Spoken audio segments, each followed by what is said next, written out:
Welcome to episode 89 of the Sephora Breakfast Club. Oh my God. God. Every time I do the intro, there's always a blooper. Welcome to episode 89 of the Sephora Breakfast Club. Tonight, I am joined by the guy who is now an honorary Canadian citizen because he has had A, Tim Hortons, B, seen Niagara Falls, and C, he can speak the language of my country, which he discovered quite quickly after he crossed the border. Hello, Darren. How are you? I am just Mary, his Canadian co-host, who is not bilingual. Bonjour, s'il vous plaît. Oh, God. moshi moshi. What? I don't know. Bonjour, je m'appelle Mary. Bonjour. Okay. God. Just speaking anyway, Franglais, so apparently. that's there we go. So I told you I'd butcher it, didn't I? No, you certainly did. You butchered that pretty good. So what's going on with you? What's going on? You're monolingual. What the heck? Go ahead. Monolingual. I am monolingual. One language. You speak English and you speak swear. Those are your two languages. That's you it. Swear. Yeah. Anyway. So how's everything going? We had a fun week. We had a fantastic live. But the roundtable last night was cool. It was action packed as usual. As always. Characters. It's always Thanks a lot to of fun. everybody who joined us. And we're engaged on another fun weekend. We're not going to be doing it live this weekend. We got plans afoot. What's we plan the next time? Because we're both going to be in the same place at once in person. Oh, lucky me. Lucky me. The three of us will have fun. We'll have a good time. Ooh. Yeah. Anyway, but so that's good. So go ahead. Oh no, by all means. God. Anyway, be my guest. I'm the host. I'm not gonna hold you back. Go right ahead. Jesus. Anyway, we are carrying on with part 2 of our discussion of the Tullahoma Campaign, which we talked about last week. So before we get into the campaign and kind of recapping what we discussed before, what, my fine sir, are you drinking? Oh, thanks again for asking, Mary. You know how much I appreciate that. I just went old school today. I just went Yingling. Got to do Yingling. And I'm drinking out of my unconditional surrender mug for Grant. Nice. Last week, it was, of course, Vicksburg. And so it was actually about 2 weeks ago now. So I didn't get a chance to honor him for that. So I decided to go with my unconditional surrender mug with the Yingling. So what about you? What are yourself? What's going on with you? What's going on in your gullet tonight? I'm drinking Haze for Days by Thornbury Craft Brewing Company. And I'm drinking it out of my Sherman staff mug. And it actually has a few, I think at least one person who was included in this episode as well on his staff. And this mug is obviously Oliver Otis Howard, Blackjack Logan, Sherman, Jefferson C. Davis, who is one of the ones who was on the Tullahoma Campaign, if I'm not mistaken. You are correct. Q. Mm-hmm. And anyway, so he and McMahon used to say, "You are correct, sir." Anyway, so as we said, that leads us into, we are picking up our discussion of the Tullahoma Campaign. Last week we talked about the first part of it. We took you guys all the way to Hoover's Gap, which happens on September the 24th, 1863. And it is where Colonel John T. Wilder and his Lightning Brigade, they kind of earn their name for what they're going to do with their they have Spencer repeaters there. They are mounted infantry. They are, a new thing in the Union Army, to the point where, just to recap a little bit more, where Wilder has to drill them a little bit differently. He has to come up with new tactics because they are mounted infantry, but he's basing those tactics off the manual that was written by William J. Hardee, who he's actually one of the ones he's fighting against in this Tullahoma campaign. And Wilder is going to make his name in this battle as well. And we talked a lot about Braxton Bragg and the struggles of the Army of Tennessee, all the drama that is like Dallas level drama. If any of y'all remember the TV show Dallas, that's the level of drama we're dealing with an Army of Tennessee at this time. And then we have Rosecrans with his Army of Cumberland as well. Yeah, so basically we'll talk whether we left the boys off here, but you're right that the politics of the situation was bad for the Confederacy. Braxton Bragg, everyone hates Braxton, right? That's kind of how it was. And it was because they considered him incompetent. He was crotchety. He had some medical issues. He was not the type of guy that he really they didn't really respect him. And so as this next phase of this Tullahoma episode is really the second half, we're going to talk about how Braxton Bragg reacts to what Rosecrans did. Now, again, to recap from last week, Rosecrans' plan was pretty flawless. It was using a Granger to go around the Confederate left to kind of demonstrate, to put that fake on. Yeah. So you had Joseph Wheeler, the Confederate cavalier, fall forward and move his cavalry from the Confederate right to the Confederate left, exposing that Confederate right. And this is where you had the next primary phase coming in on the Union side. So this is what led to those gaps, right? We talked about Liberty Gap, and we spent a lot of time on Hoover's Gap, where John T. Wilder came in. He came in like a wrecking ball, someone once said. Came in like a wrecking ball. All right, that's probably unnecessary. But what happened? But what happens is he burst right through in what was the Hatched Brigade, because they had hatchets and they rose their own cavalry, and they were really just mounted infantry because of their efforts. And despite the fact that Wilder disobeyed orders, he was feted by the Union Army, and George Thomas changed their name to the Lightning Brigade. Yeah, well, he's honored by both Rosecrans and Thomas. Right.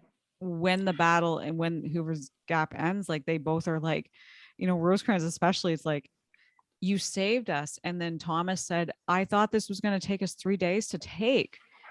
Like Wilder he YOLOs it big time. Like he's many miles ahead of the infantry, and he's just like, we're here and we have to do this. And because they have the Spencers, which they are at this point in the Civil War, we can say that they are at a technological advantage over the Confederates.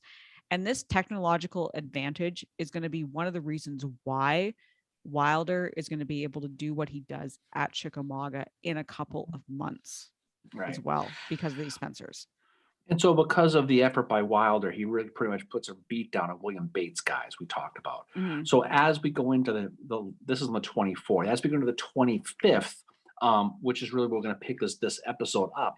The 25th was a day where really nothing really happened. I mean, it was kind of a day where there was kind of an eerie silence, and the Rebs are trying to come up with the game plan to try to stall the Union men in this gap. Now, they still didn't know, but I mean Bragg, what Rosecrans' plan was. They knew they were coming, but he's convinced that the attack was going to come on his left, that Union right, because that's what he expected. Now, one thing we talked about last time was whether, like a lot of these battles and a lot of these campaigns, is really the great equalizer, okay? It was rainy almost the entire time. Weather remained an issue for both armies. This pounding rain really slowed both. It really slowed Rosecrans down, because don't forget, Rosecrans is the one who was trying to utilize that speed to try to get down where he's supposed to go. So the corps that had the biggest struggle with the weather was going to be Thomas Crittenden's 21st, okay? Now, he didn't start moving on the first day until about 9 o'clock in the morning. Now, the other issue they had was primarily he kind of ignored orders, that the orders were to take all the baggage out of the wagons and dump them to make them go faster, not weigh them down because of the muddy roads. Well, they just didn't do it. And because of that, they were slow as F. And because of the hills, they had as many as 50 guys trying to push wagons up these muddy inclines. Crittenden's men, they got stuck along the roads. They're all heading for a town of Manchester. We're going to get to that, okay? That's kind of where the meeting place is. And really, this was the primary part of Rosecrans' attack, was going to be Crittenden. And now they're slow. And this is the problem. Now, Rosecrans had to have been pissed. I mean, he had to have been, right? But here's where Rosecrans, and this is where the leadership change comes in, okay? Rosecrans was probably pissed when he found out Crittenden didn't empty the wagons and now was slow to get to Manchester. But you know what he does? He doesn't get pissed. He blows it off. And he doesn't try to blame anybody, especially for disobeying the orders about the wagons, the baggage. He simply tells Crittenden, don't worry about the schedule. He says, we're not going to hold you responsible for the original planned schedule, okay? Now, it's probably because he was still living off of the glory of Wilder bursting through Hoover's Gap. So he knew he had those extra couple of days. But Crittenden is now like, he's like, well, okay, I know I'm slow, but now the boss is telling me just don't worry about it. Get there when you get there, right? Now, and so as it stands now, The plan is going to have George Thomas. Now we talked about George Thomas, a little bit last time. He's in charge of that 14th Corps, right? And his corps is going to move through Hoover's Gap, and they're going to drive to Manchester, where they're going to meet up with eventually Crittenden's 21st as soon as they can. Okay. Now, what do you think's happening on the rebel side? What's old Braxy doing there? Probably a lot of drama. He's wondering what's going on. He's aware of the fighting on his right flank and that the actions on his left flank are a feint at this point. So it's like it's been to completely draw his attention away. And he's become very aware of that. So he is going to order Polk to take his corps on a night march towards Murfreesboro through Guy's Gap, attack the Union force that is now at Liberty Gap. Hardee is to press them in the front. And Polk, of course, because any orders to him are guidelines, and he takes one look at this and is like, oh, hell's no, not doing that. He's like, I'm not doing this. Forget it, dude. Well, here's the thing that's amazing about Bragg, okay? Now, last week we talked about the fighting at Liberty Gap and especially the fighting at Hoover Gap, right? There was communications issues that the Confederates had. There are always communication issues on both sides of every battle, right? But even after all the fighting at Liberty and especially at Hoover's, Bragg still has no idea what's happening on his right, okay? Nope. Bragg is still under the impression that the fighting was occurring at Liberty Gap for the most part, and the main attack was happening there. He's not aware of Hoover's, okay? He's still thinking they shifted to the right, on his right, but not as far as Hoover's, because of either faulty intel or inability to understand what was really happening. Bragg is going to base that attack plan you just mentioned on this, okay? So he does call Leonidas Polk into his headquarters at Tullahoma. This is on the 26th now, okay? Is he doing one of these things where he's calling each one in individually and being like, this is what you need to do, and not calling them all in at once? No, I think it was because Polk Polk wasn't too far. Polk was at Shelbyville. And so he's thinking, okay, I think the attack is happening. The main attack is happening at Liberty Gap now. It's not. It's at Hoover's, okay? He's off. But he thinks, okay, Polk is at Shelbyville. I'm going to bring him in because I'm going to stop him there. Okay, so he's going to pull Polk into his headquarters on the 26th, and he's going to order him to attack that Union flank by marching up a gap to Shelbyville, which is west of Liberty Gap, called Guy's Gap. Okay, now this was the area where Stanley's cavalry had demonstrated that to fake them out at the very beginning. So he's still thinking the battle's taking place in this area. He's unaware of what's going on at Hoover's right now, okay? He has no clue they're trying to get to Manchester on his southeast. He has no idea. Polk, in not so many words, tells him this is stupid. Forget it, okay? Because the weather, because the road conditions, there is no way, according to Polk now, that he could pull it off, that he could attack this Guy's Gap. So he begs Bragg, please, no, okay? Now, Bragg has his mind made up here, okay? He's going to order the attack at Guy's Gap. I can literally see Polk in my mind's eye rolling his eyes at this. Nope. Oh, he big time. And Polk is like, fuck. That picture you see of Polk is just standing there. He's probably like that. Fuck. He's like, because he knows, the old bishop knows this is a disaster waiting to happen. Okay, he just knows, right? Yeah. So just to recap, now this is what's interesting about this battle or this campaign. At this very moment, okay, you have two armies near each other. They're literally planning for two different battles. Okay, it's like they're just as are. Bragg is going to attack on the Union right, on the Confederate left. Okay, while Rosecrans is consolidating his troops in Manchester. Okay, and then he's going to do in Manchester on the rebel right, and he's going to use that to get around to attack Tullahoma. So it's kind of like when someone taps you on the right shoulder and you turn your head, and then he slaps you on the face, the left side of the face. That's what's happening with like this. what you always do to me. Yeah, I guess so, theoretically, for the most part.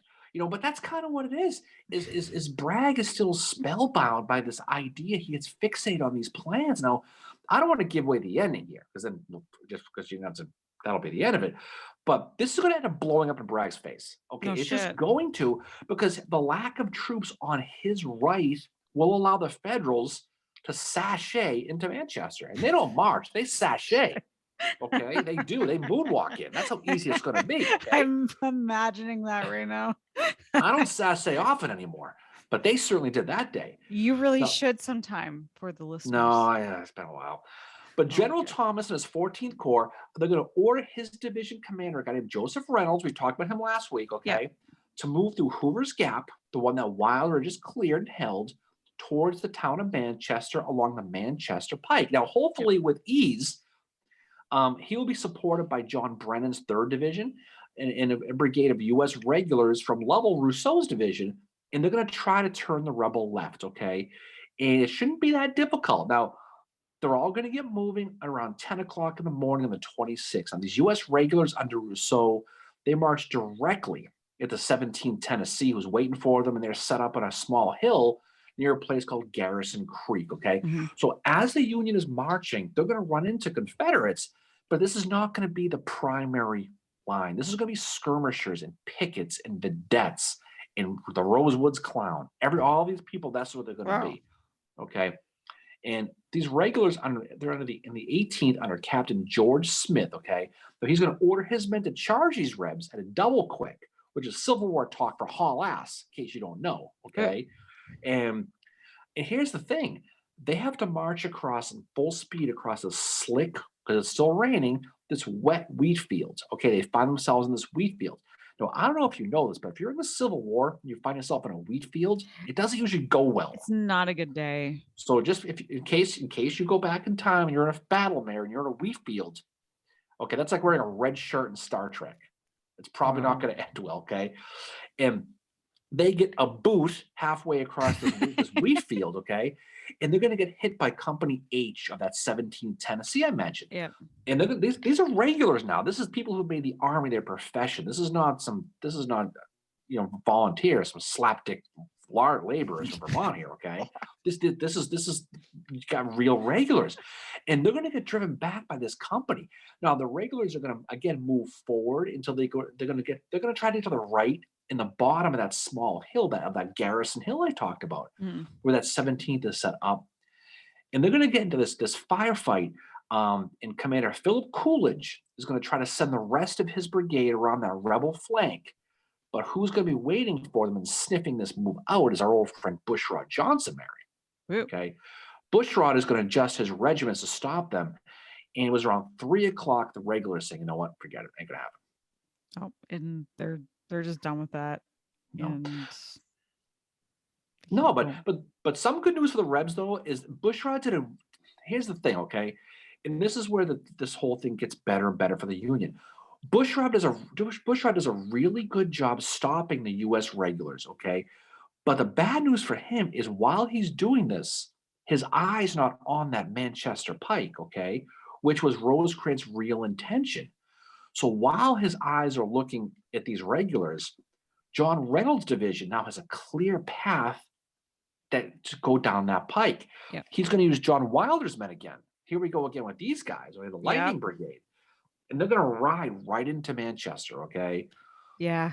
Wilder doesn't pump his brakes until he gets 6 miles outside of the town. That's how easy his ride is on this pike Oh, because yeah. Bushrod is facing these regulars who did a real good job keeping their attention focused on them at this Garrison Hill. Yeah. And so Wilder is able to go into Manchester, which is the rear of where the Confederates are. So he's basically hitting them in their savannah. And Wilder's brigade, as of June 27th, is able to occupy the town at noon. And at this point, Bragg has no choice but to retreat to Tullahoma.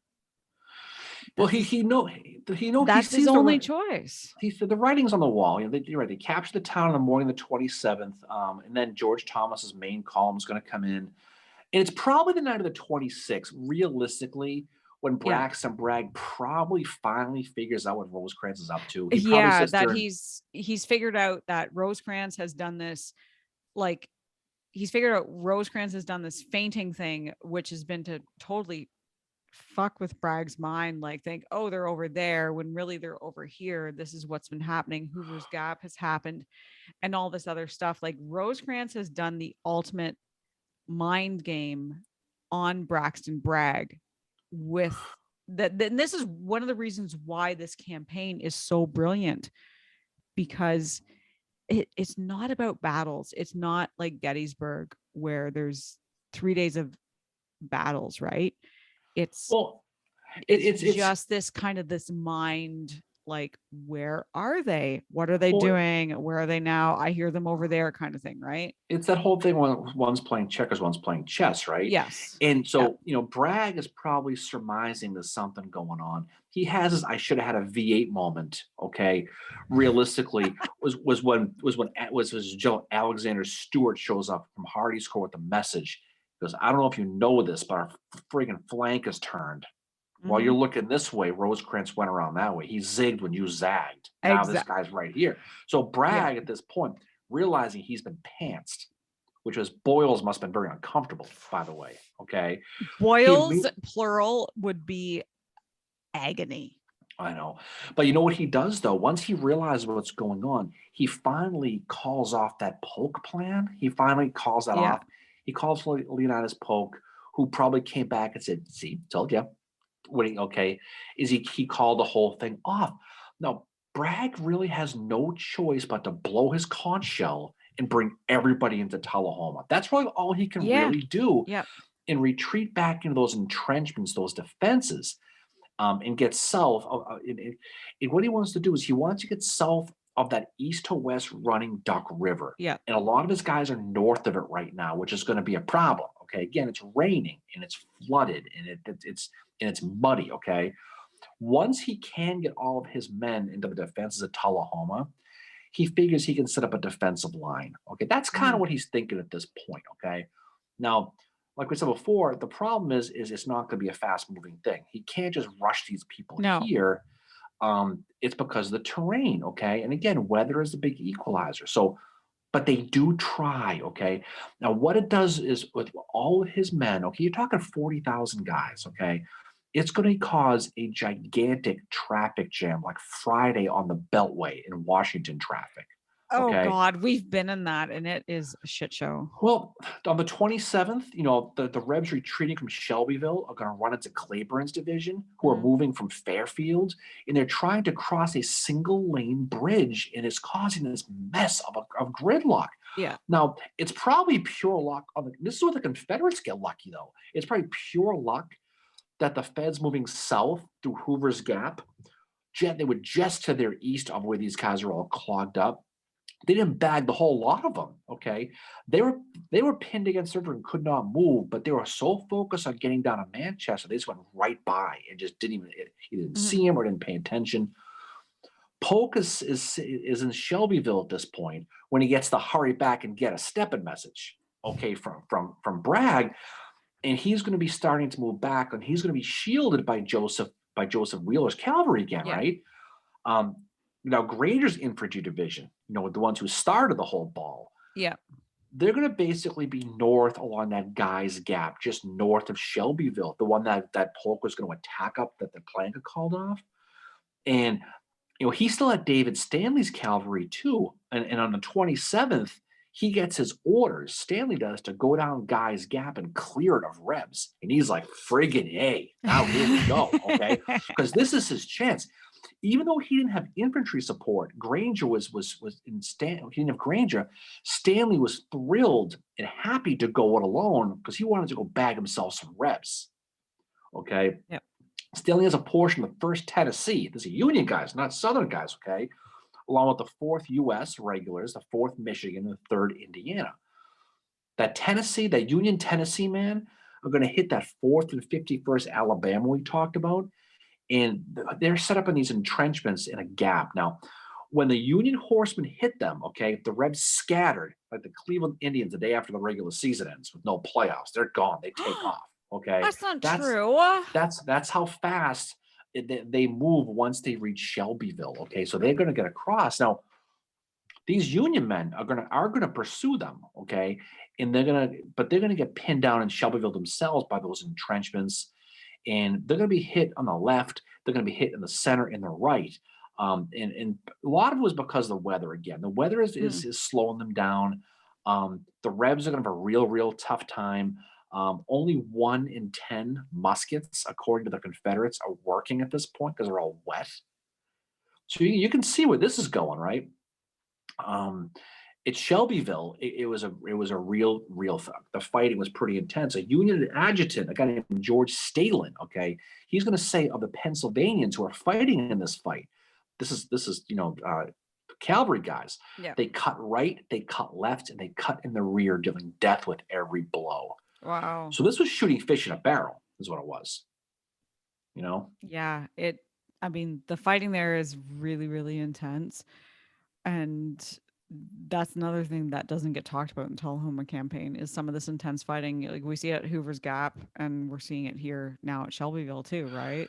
You ever see in the beginning of the Lincoln movie when they're Yeah. fighting in the rain and the puddles? Yes. And That's exactly what I was thinking That's what of. this That's was. exactly what Okay? I was thinking of. You know, the rebels are gonna flee, and it's gonna be a truly all man for yourself situation. I Yeah. gotta get across that Duck River, okay?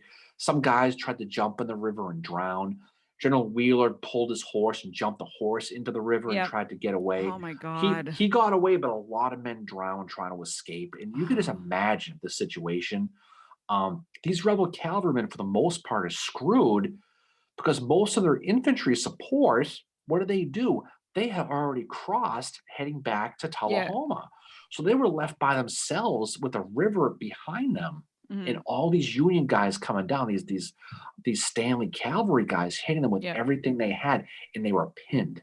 So you can imagine it's pretty brutal in this situation for the Rebs. But again, it just goes to show that lack of coordination, the lack of attack, in the overall just urgency of Bragg at the last minute to change his plan, Yeah. what it does to an army. But also too, it goes back to who his subordinates are, like Polk is basically one of the, and I'm not making excuses for Bragg here, but Polk is one of these guys who is like, oh, it's an order. Okay, I'll take it as a guideline. And I mean, Hardee is like, all right, I'll do it, I guess, kind of thing. And it depends on the morale of your men, right? But while this is all happening, we have Wilder, and he is doing a raid to damage Bragg's rear. He's going up a Savannah, and Yeah, Wilder, this is on June 28th, where he decides, Wilder's like, I need to cross the Elk River. right. The Union guys on the right hand side, they're all making their way to Manchester. Okay, they're getting there. They're moving towards Manchester, towards the Rebs. They know we're in Tullahoma. Now their travels again are being slowed by this never-ending rain. Yep. Now on the Union side, Crittenden, we mentioned before, he was that primary part of the attack, and he was the slowest. That 21st Corps. Mhm. It takes him 3 days to travel 20 miles. That's how slow he is. Wow, and Slocum's not even in the Western No, Theater yet. This is primarily this is a little bit Wow, Howard. Slocum's like, Howard, hey. Howard's special Nikes that make him go fast. The Christian Nikes. He would have got them there faster. The Christian is that a Nike swoop with a little cross through it? We don't know. We don't know what it is. It probably has a little wing on the back, probably. Like Apollo or something. But the army does get to there. They do finally get to Manchester. Okay. Now, once in Manchester, Rosecrans, who is now just 12 miles from Tullahoma, that's how close these armies are now. Okay. He's going to call in a Wilder, just to your point, to try to drive the Rebs out of those entrenchments at Tullahoma. So here's Wilder again. Okay. Now, Rosecrans, his plan, what he wants to do is this. He does not want to fight them in Tullahoma because of the defenses. He wants to draw them out. So he's got to think of a plan now, okay? I've got them where I want them. I want them out of here, okay? I don't want to fight them in this defensive thing. Yep. He's going to use Wilder to control a bridge over that nearby Elk River you mentioned, okay, in the town of Pelham, which is directly east of Tullahoma. And then he's going to continue to a town called Deckard, okay? Deckard is just southeast of Tullahoma. So they're kind of getting around and closer. From there, they can do cavalry things to the Nashville and Chattanooga Railroad, which is right behind. Okay, that's kind of what they're going to do. And what Rosecrans is thinking, and he's going to be right about this, is by attacking the railroad and their vital supply line to Chattanooga, it's going to force Bragg to send men out to chase Wilder away. And then when they come out, then they're going to hit him. Exactly. That's the plan, right? So far, so good. Wilder is going to start this latest mission, who's thinking his agent's going to be getting a really big contract after this whole thing, the 2 days of this, right? Should. He's going to immediately run into issues of his own with this weather, okay? Yeah. The roads and the streams are going to be flooded, and the Elk River is going to be too hard to pass. They have to go all the way to Pelham, which is 5 miles away now, and try to cross on a bridge there. Now, here's the thing what Bragg is doing. Bragg has an idea of what he realizes there's a danger here, okay? So he's going to have his troops, some of his troops, go out and try to burn the bridges and try to get the bridges out, okay? It took some time to get over there, Pelham.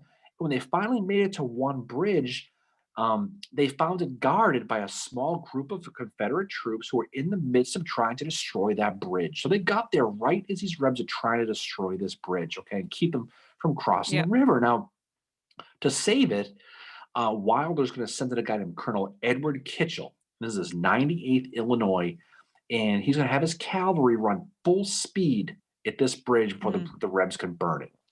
Now, this is mounted infantry. This is not professional horsemen. So this is another coup for Wilder here. Okay, the speed and the surprise of this attack by his horsemen are going to completely overwhelm these rebel guards, and they're going to get this bridge pretty easily. You can only imagine what was going through these Confederates' heads. It's pouring rain. You're trying to light a friggin' match to burn a bridge, and here comes a bunch of cavalry guys again. You think are cavalry, full speed at you.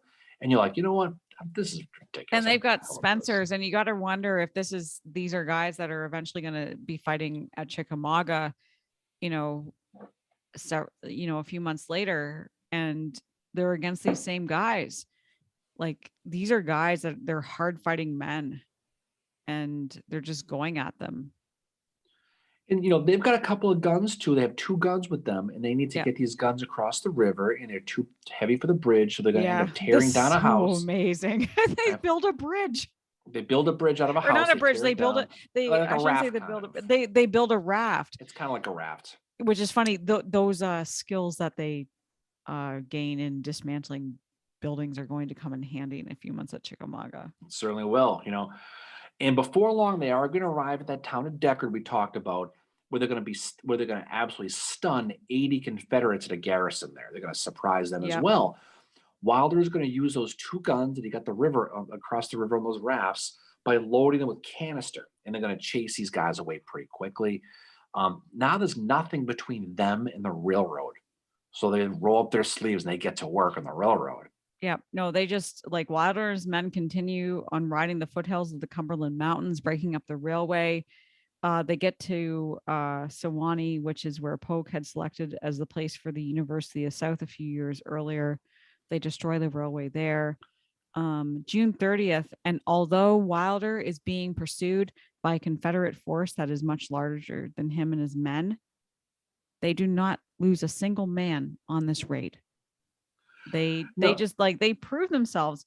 And Bragg, on the Confederate side of things, is not overly concerned about what they've done. He's kind of like, oh, well, whatever, we'll repair the railway. And they repair it pretty quickly. But Bragg's men, what they're waiting for is this frontal assault on July the 1st. Right. But here's the thing, though, going back before that, though, while Wilder is doing all these things, okay, they caught a couple of Rebs, okay? Yeah. And this is where it gets funny a little bit. They knew eventually that if they stayed at this railroad and they destroyed stuff, and they did, they spent a lot of time tearing up tracks, facilities, they tore down buildings. They knew that they'd probably attract the Rebs. Yeah. They caught a Reb, and a Reb told them that there were 6 Confederate infantry regiments on their way from Tullahoma to stop them. Yep. And now the reality was Wilder hears this, and he blows his GTFO card. Everybody, and says, to the hills, let's go. So they're going to ride off to the safety of the Cumberland Mountains. Best I can tell, no rebel regiments ever came, so that intel was probably bullshit. That guy probably lied to them. But he did save them. Now Bragg, is sitting in Tullahoma at this point, and he hasn't heard of Wilder's raid yet. Now he finally has his entire army together and immediately calls one of a bunch of meetings here. Okay, he's going to pull his corps commanders in to announce our intention to fight. We're going to defend this. Okay. Ugh. As soon as he announces that, the collective facepalm could probably be heard all the way back in Richmond. You can only imagine. Okay. Yep. Polk immediately goes off on Bragg, saying it is hopeless that we cannot possibly defend it here. Both Polk and Hardy felt the defenses were completely Yep. inadequate. Now, here's the thing, Mary.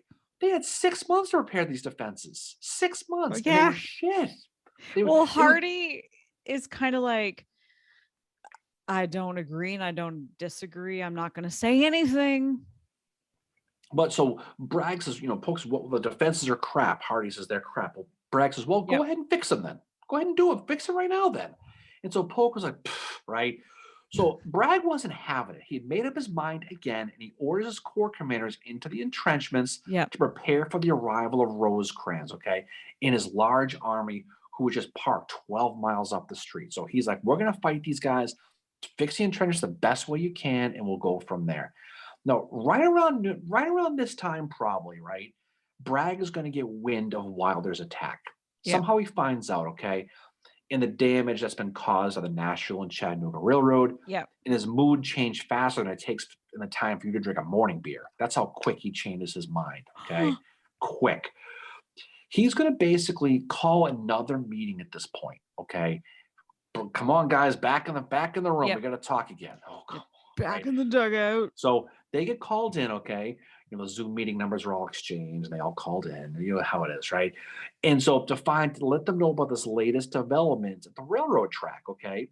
And he asks Polk, what do you think? And Polk is like, well, if you listen to me, we need to retreat as soon as we possibly can since the communications at Chattanooga are gone. We have no supply line. We need to friggin' go, okay? Now, Polk wonders, how the hell are we going to get resupplied? We can't. And then the Union's going to get right behind us against Alabama. Yeah. And then Bragg explains, well, we can fix the railroad. What's the problem?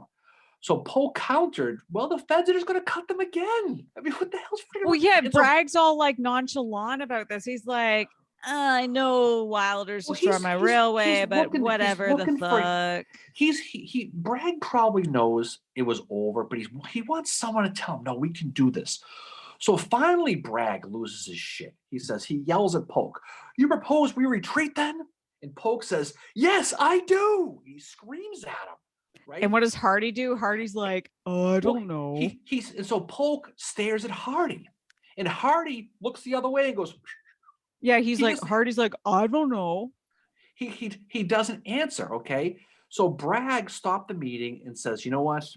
Screw it. We're leaving it the way it is. Okay, we're going to, okay, well, he's going to keep calling. He's going to keep calling. We're just going to do it, okay?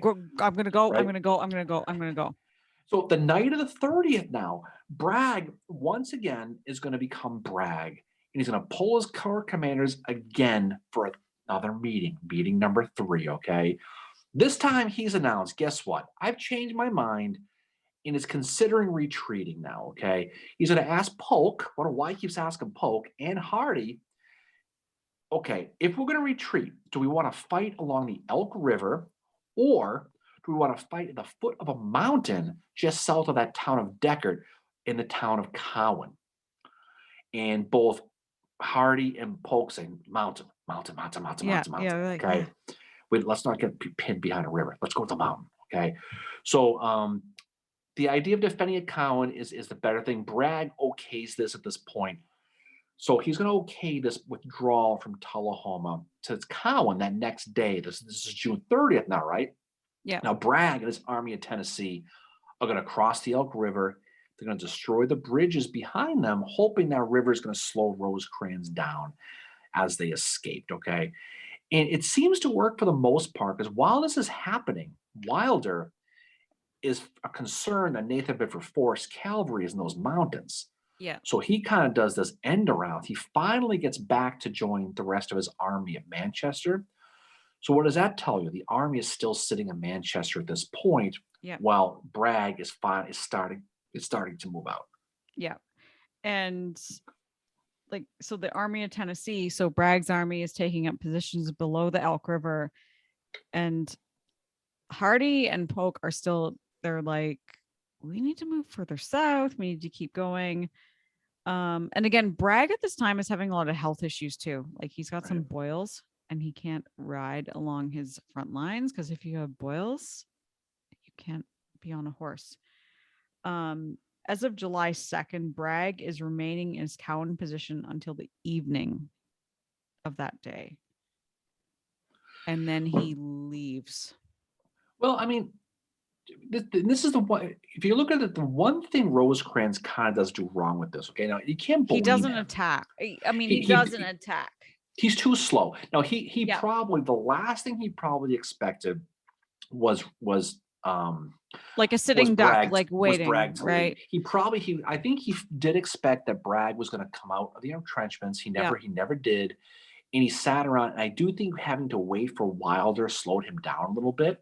Yeah. So the rumors of his rebel retreat from Tullahoma do finally make it to Rosecrans in Manchester. So he's going to order General Thomas now, old Eeyore, okay, to sneak towards the town to investigate. Now he doesn't go full speed; he sneaks. Okay, they were slow as molasses. Okay, and their fear, or they were walking right into a trap that and while they were doing all this time, this gave Bragg time to sneak across the river. It did. So when Thomas finally did approach the entrenchments at Tullahoma, he found them totally vacant. Yep, they're gone. Kind of like a Friday night when my phone doesn't ring again.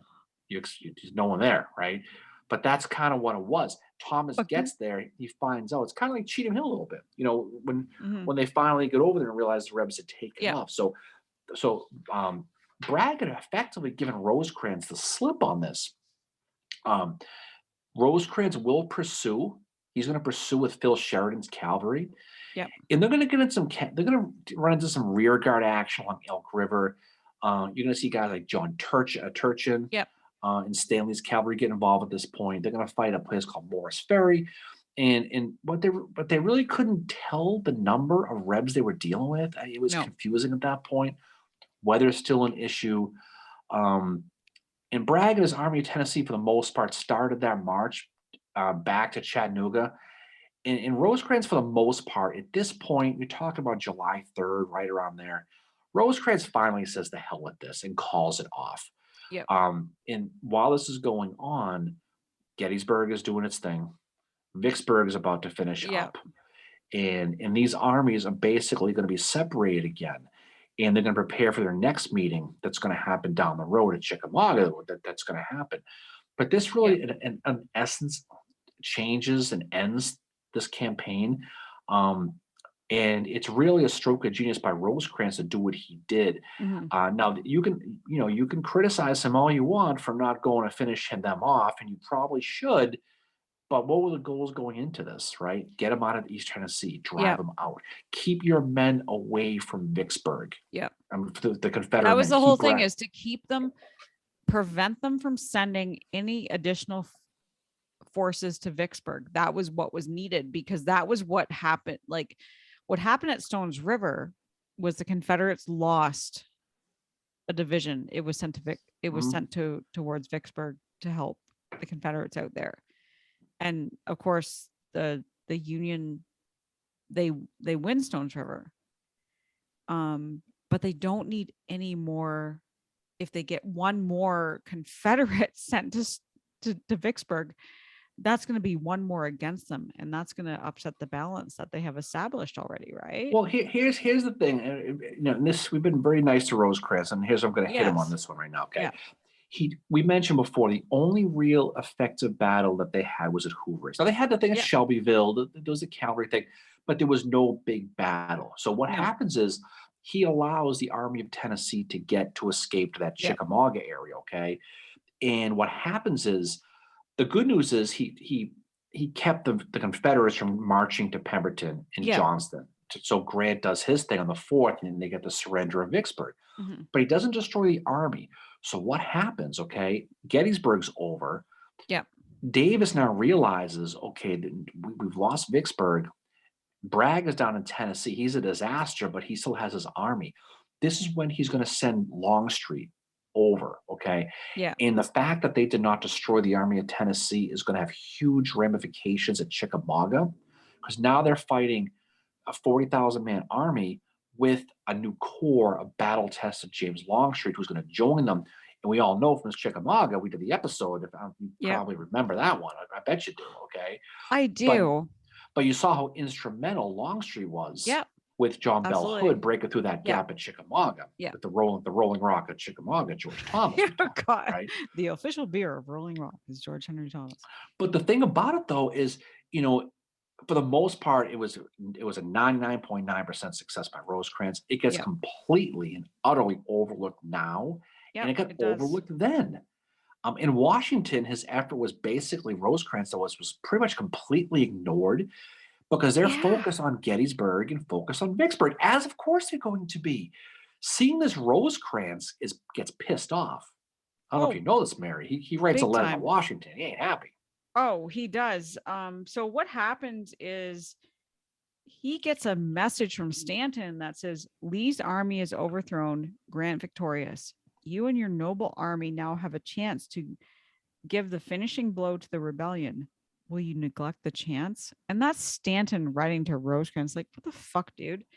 So Rosecrans writes back, just received your cheering telegram announcing the fall of Vicksburg and confirming the defeat of Lee.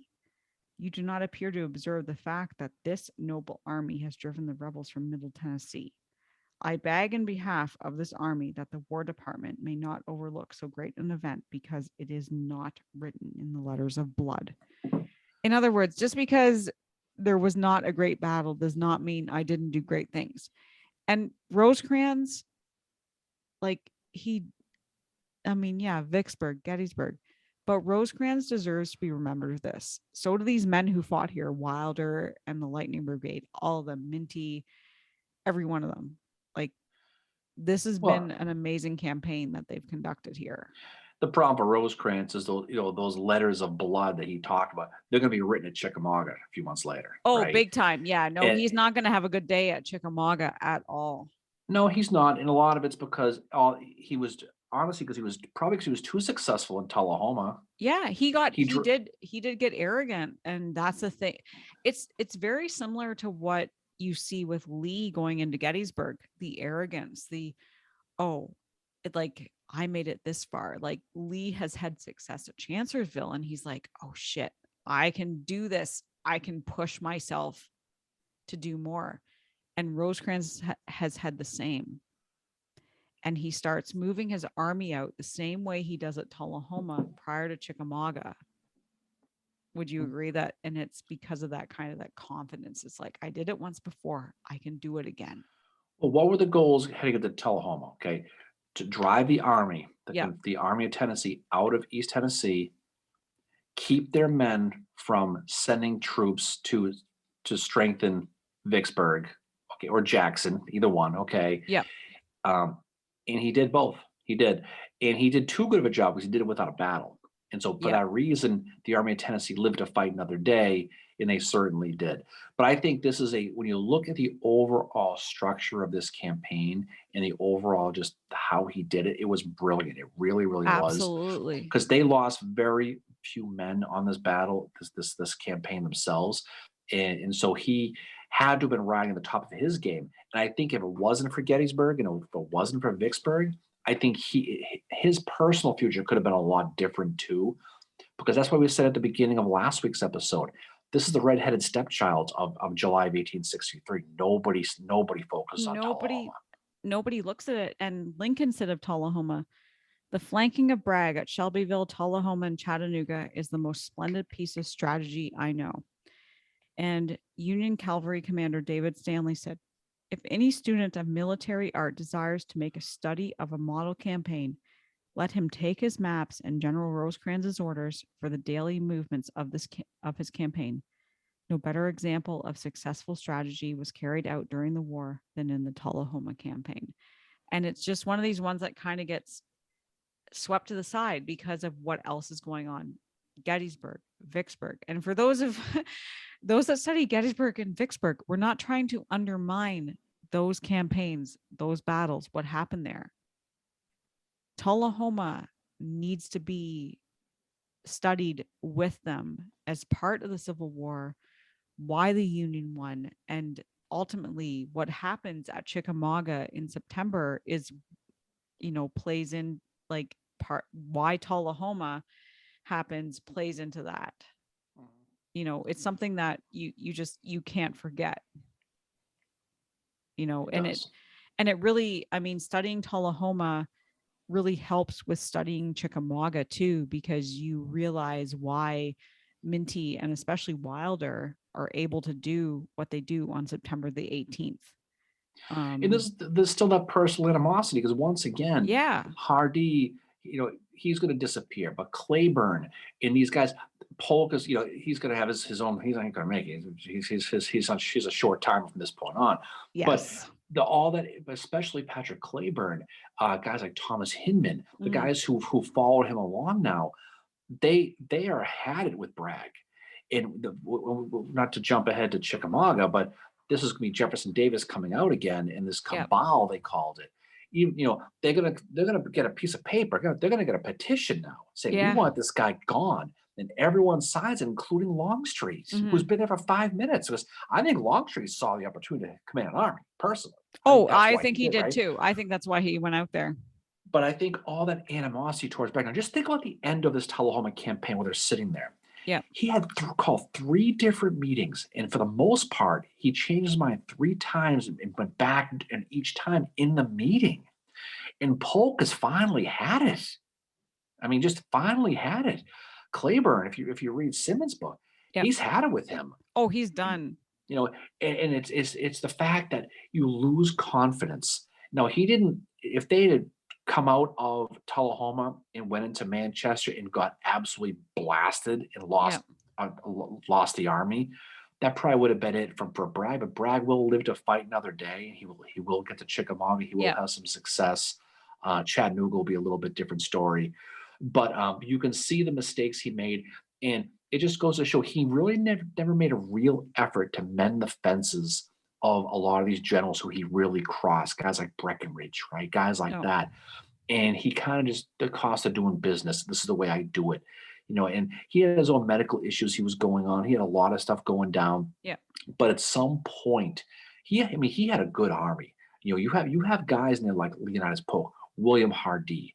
You've got Forrest and Wheeler in your cavalry. Claiborne, like you've got Claiborne. You've got Claiborne. You've got. I mean, as much as you want to talk about Lee with the Army of Northern Virginia, Yeah. The Army of Tennessee had a lot of all stars. And wouldn't it be something? Wouldn't the whole thing have been a little bit different if Albert Sidney Johnson hadn't died at Shiloh and he was in charge? How things could have been different. That is the ultimate right? What if right there is what if this had been Albert Sidney Johnson? I was now, who knows? about, I mean, again, you have no idea how. Don't forget, Sidney Johnson had set up that big long line in Kentucky. And if he would have gone that way, if he had played the same exact role where he goes to Perryville, he gets pushed out, he goes to Stones River, loses. I mean, there's no guarantee that the same thing's going to happen. It probably wouldn't have. But I think he would have offered a more competent command and a command that'd be more respected by his subordinates. Because at the end of the day, I don't care if you're the president of the United States or you're working at the Blizzard machine at the DQ up in Kincardine, okay? If you don't respect your manager and you feel he's incompetent, you're never going to work hard for him. I don't care who we are, and that's just the reality.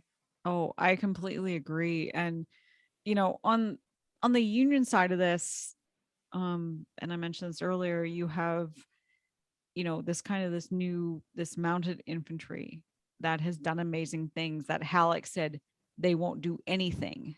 And John T. Wilder's been like, hold my beer. Here we are. And they go on the first day of Chickamauga, and Eric Wittenberg in his book, Holding the Line in the River of the Death, talks about this brilliantly.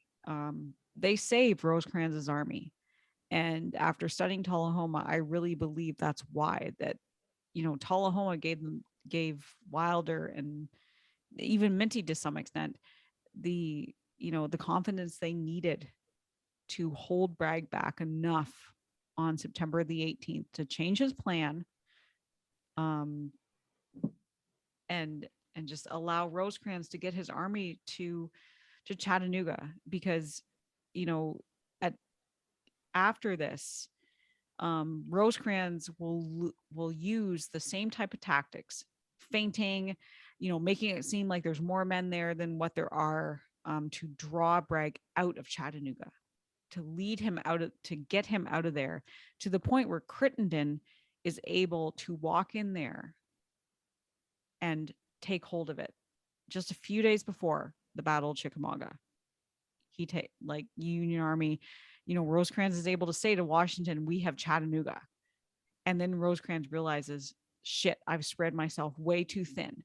And Wilder and Minty have to come in and save the day on September the 18th. And that's what leads us into Battle of Chickamauga, is that right there. Absolutely. So this shows that, looking at Tullahoma, even looking from Stones River to Tullahoma to Chickamauga, shows how you have to study these all together. You can't just look at them in a silo.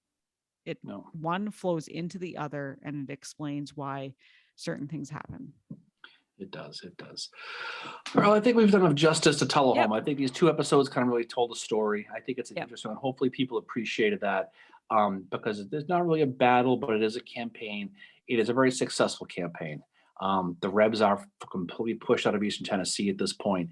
They're going to be driven back. It's going to basically set the seeds. We talk about how everything leads to big battles. This is going to set the stage for Chickamauga, and it's going to set the stage eventually for Chattanooga and all the history that goes on in that part of the battle. So, So what's coming up for us next? What's new? So we are going to be deciding a date for our book club very, very soon, we hope. And we will be letting you know what our next episodes are as well. No Facebook Live this weekend if you're listening to this. No Facebook Live, but we will be having one again soon. So thank you to you, Darren, for being an awesome co-host for these 89 episodes and listening to every other episode, how I butcher the intro. No, it's and thanks to our listeners too. You guys are awesome for supporting us through all this. All right. So good things coming around. We'll see what our next game plan is. So anyway, enjoy the weekend as we sit here. The weekend is right in front of us. So hopefully the weather is good where you are, and hopefully you stay safe. Any final words from you, Fincheru? Oh, just thank you to you for being awesome, and thank you to our listeners as well. You guys rock. There's a little Canadian flag from my honorary Canadian there. Definitely. We appreciate it. All right. So off we go. And like we said, everybody have a great weekend. We look forward to talking to you soon. Watch this spot for the live. We'll be setting this up here pretty soon. Mary's coming below the border again. So we have to make plans for that. So we'll make plans for for our live after that. So off we go. Have a great weekend. Stay safe. Have fun. And peace the hell out. See you guys later. Bye.